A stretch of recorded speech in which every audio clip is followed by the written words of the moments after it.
Hello and welcome to another episode of Workplace Wizards podcast. This is episode number 33. This is the continuation of developing great leaders. I'm your host, Arnell Smalley, along with my co-host. I'm Gavin Wong from England. But Thank you, Gavin. You didn't say Arnell Smalley from United States of America, did you? No, I didn't. What's the difference? I don't know. Well, I got to state where I'm from, but you don't. Because you have a funny accent. I think it's a fairness issue here. Is it a fairness issue? But you have the funny accent. So I have to let people know where this accent is coming from. I don't have a funny accent. From Italy. No. From Italy. Okay. But anyways, last week we talked about developing great leaders, and we had a great conversation, Gavin. And I'd like to continue with some of that conversation. You wanna go ahead and start? Yeah, no, it's good. It's good. It's really interesting. We talked about connection, trying to get a connection with your staff as a leader, with your team, being able to adapt to different styles, but also how you can communicate effectively, which I wasn't doing there, but communicate effectively. The one thing we discussed at the end, which I find it plays out a lot when I'm doing some of my training, is people struggle to have difficult conversations. As a good leader, as a great leader, they struggle with to be able to do a conflict, actually. And we just discussed briefly last time around what might affect that. And I think there's, particularly from an emotional intelligence side of things, and I think there's a number of things which can impact on why people find that difficult. And you can align it really sometimes to whether you go down the emotional intelligence route and look at people's profiles, or you look at the DISC profiles. It's quite interesting how they inform how people are prepared or not to challenge poor behavior. And so, for example, if you look at the emotional intelligence side of things, a lot of the reason, if you think about it, why people don't want to challenge it, because they're worried about the conflict and how people react to them. And when you break it down, so what? But actually, what's driving that? Is it because they fear how they're going to be perceived? Do they just not like the emotional response that people give and don't know how to respond to that in kind? Are they worried about how they are going to look because they're driven by wanting to be liked? So there's lots of things about how why people are prepared to address conflict or not. And we talked last time about actually having some skills, and I think that's important. But ultimately, some people are more find it easier to deal with conflict than others, and your personality will play a big part of that. Some people actually just might not be very empathetic. So when I think about understanding other people, sometimes if you're going to give bad news or talk to people, you're going to have to understand potentially how are they going to respond. You can't do that until you know them, because people respond differently, don't they? And this is why the whole thing we talked about last time was about get to know your people, because if you understand you properly, you might understand how they might react when you have to have those difficult conversations. Right. So that's the social awareness of emotional intelligence. Yes. Okay. Yes. Well, it's two, isn't it? You've got the first bit about your kind of understanding your own emotions. Yeah. Okay. Self-awareness. Yeah, self-awareness. And then you've got the bit about the social awareness, about understanding other people. And both those tend to play out quite strongly. But I think what we're trying to do is, so if you know that, if you know what drives you or what holds you back, what can you do about it? And this is where DISC is quite important for me, because if you are, for example, someone who's very high on the influence side of things, okay. They like to please people and they like to be liked, don't they? Yes. That's what motivates them. But what they fear is rejection and embarrassment. Right. Okay. Right. As a leader, if I'm very heavily a strong I or high I, And I think that by challenging you, that's going to cause me embarrassment, or I'm going to be rejected by you, then that's my fear. Then that's going to cause me less. I'm going to want to address that less with you. Does that make sense? Right. Okay. Because let's tie this into what we talked about last time. We're talking about the courage. Yes. And developing courage. So yes. Therefore, if you have been trained in the human behavior styles, it could be DISC, it could be Myers-Briggs, it could be, the colors, it could be animals, it could be any type of way. Yeah. But once you understand that this personality style, you talked about you being an I, that personality style has that fear of being embarrassed, has that fear of being rejected. Now, if they're talking to a high D or a dominant person, or the person that's that's that dominating type character, they're the person that's going to reject. So is that causing the fear? So explain that to me again.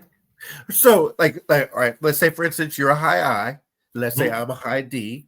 Oh, okay. Now, if you if I had to critique something, would that cause the fear in you because of being me being rejected, or would you feel embarrassed dealing with somebody with a high D? Yeah, so that's quite interesting. So your response to your fear might change depending on who you're dealing with because of the way you may respond. Yeah, definitely. I think that's definitely right. So and that's about that social awareness, isn't it? About how they likely to respond. Because most times when you're dealing with conflict, you are dealing with ultimately emotion. Okay. Because if I'm going to tell you you're not working hard enough or you've done something wrong, that's always going to be perceived as a threat. Subconsciously, neurologically, that's going to be a threat. So if we're under threat, what's the way to respond? Fight, flight, or freeze? Okay. Right. So that's what happens. So that's the initial reaction. And if you're a dominant person and people are criticizing you, you know how you're going to react. Okay. Because that's different. If you're a different category, you will react in different ways. I think what I want to try and show people is that actually though, but if you know that as a person, you fear rejection, for example, because you're high I, what can you do about it? What can give you the confidence and the courage to still challenge? And then you've got to go to the motivators, because for a high I, what they like are praise. Okay. Right. They like praise. So if you think about it, if I'm going to address someone in a team who's not performing strongly enough, because for a number of reasons, but actually, what do everybody else believe? What do they want you to do? They want you to address it. Okay, because why should I work hard if you're going to allow someone to get away with it? So if you concentrate on the motivation of praise from other people, as opposed to the fear of being rejected, it might just give you a little bit of confidence to actually then address that.